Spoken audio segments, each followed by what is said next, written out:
Magandang araw mga kaibigan. Pag-usapan natin ang maikling mensahe ni Governor-elect Pam Baricuatro sa Cebu. Mensahe niya kay Governor Gwen Garcia. Natawa ako nung narinig ko ito. I think it's in a flag raising ceremony sa Cebu Provincial Capitol kahapon. Okay, pakinggan natin anong babaylay. Sikat na ayaw lay, maloy ka lay. Okay, ito.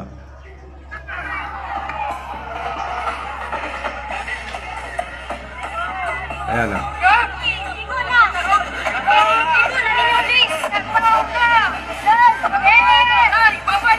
Babaylay.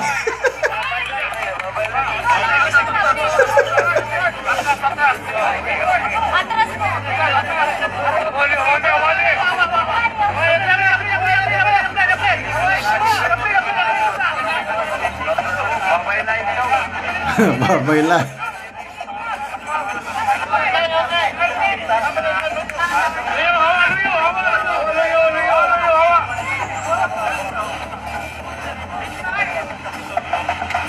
Flag ceremony,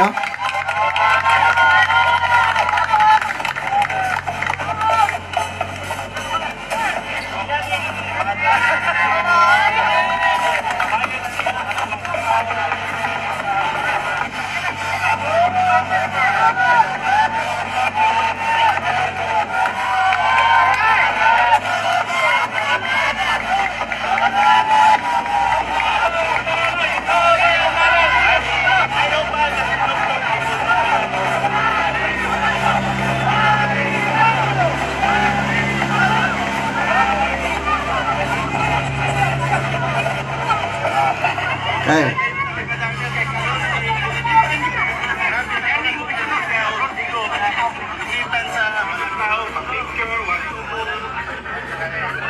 Ulitin natin yung babaylay. Ganan ko yung babaylay.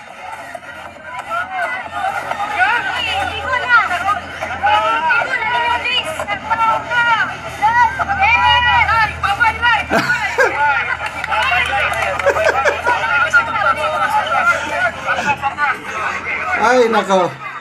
Babaylay. Sa wakas, na-proclaim na si Governor Pam Baricuatro kahapon. At ito na. Hintayin na lang natin yung pag-upo. So, wala nang problema sa Ombudsman Suspension Order. Kahit ayaw niyang aalis sa pwesto, pabayaan na lang. Maging governor siya hanggang June 30 ba? Tama ba yun? Kasi ang alam ko sa presidente, June 30 magano. So,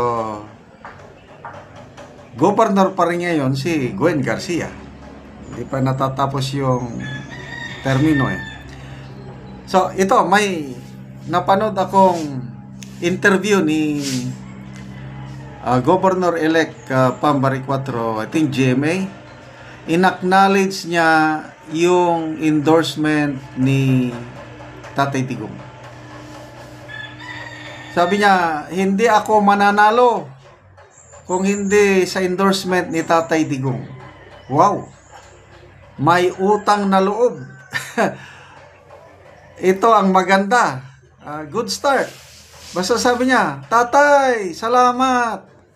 Hindi ako mananalo kung ako lang mag-isa. Salamat sa endorsement mo.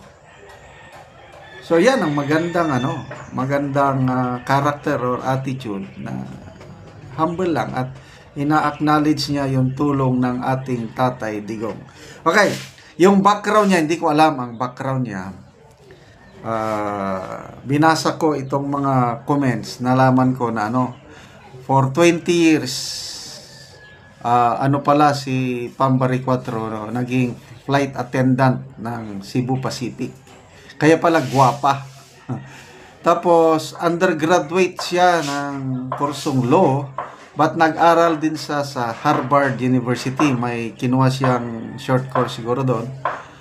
Then, she was appointed as a member of the Board of Directors ng Land Bank of the Philippines, panahon ni PRRD. So, noon pa lang may pinagsamahan na sila ni PRRD. Kaya hanggang ngayon, Yan, may pinagsamahan talaga. So magbasa tayo sa mga comments, ano. Ito, proud naman inamin ni Madam Pam sa interview niya sa GMA na malaking bahagi ni Tatay Digong ang pagkapanalo niya, victory niya, ay victory din daw ni Tatay Digong. Yes! Alam, may asim pa ang ating Tatay Digong. Kung itong Cebu province ang battleground, kitang-kita mo, talong-talo si PBBM. Tatay Digong natin, nakakulong. Si BBM, open, nandyan siya. Nagpunta siya, nangampanya siya. Nagbenta sila ng 20 pesos per kilong bigas. Promise fulfill. Labanan. Partida, nakakulong yung isa. Ang isa, presidente, with all the resources. Anong resulta? 30 silang naulawan kung sa Bisaya. So, Cebu is hindi na Garcia country. I don't know, how do you call it? Basta ang influensya, yung asim ni Tatay Digong, kitang-kita pa rin dyan sa Cebu. Okay, Mindanao naman, lalo na. Grabe. Not a single candidate from Alyansa ang nakasingit sa Magic 12 ng mga senador as far as Mindanao is concerned. Grabe, lalo na sa Davao. Davao Region. Di ba, one time nagbigay ng mensahe si Tatay Digong. Sabi niya, iboto nyo ang PDP Laban or else kalimutan nyo na lang ako. Kasi may survey siyang nakita sa Davao, parang nakasingit ata, Bam Aquino, may nakasingit. So, may na-dislodge na PDP Laban. Kaya nagsalita siya ng gano'n. Kalimutan nyo na lang ako pag hindi nyo suportahan ang noon, Duterte pa lang noon. Later on, naging Duterte 12. Later on, naging Duterte 14. Kasi 10 plus Aimee and Villar plus Kirubin and Hunasan. Nako, ang resulta po talaga sa Davao Region, top 14. Kung ano yung gusto ni Tatay Digong, kung ano ang kanyang in-endorse, sila ang nanalo sa Davao Region, yung 10 plus 4 plus 2 plus 2. Ganon ka-loyal ang Davaoenos. Not only Davao City, including its provinces na Davao. Ganon sila ka-loyal sa ating minamahal nga Tatay Digong. So, again, bye-bye Lai and welcome Governor Pam Barry Cuatro. Kaya salamat mga kaibigan sa inyong pagsubaybay sa ating channel. Nakakatulong kayo ng malaki sa tribong Talandig ng Bukidnon. Ang sweldo natin is pantulong sa tribo. Sa ngayon, namimigay tayo ng livelihood assistance. Nagpapatanim tayo ng saging lakatan sa tribo. Kung may itinanim, may aanihin. Panoorin nyo ang video na ito.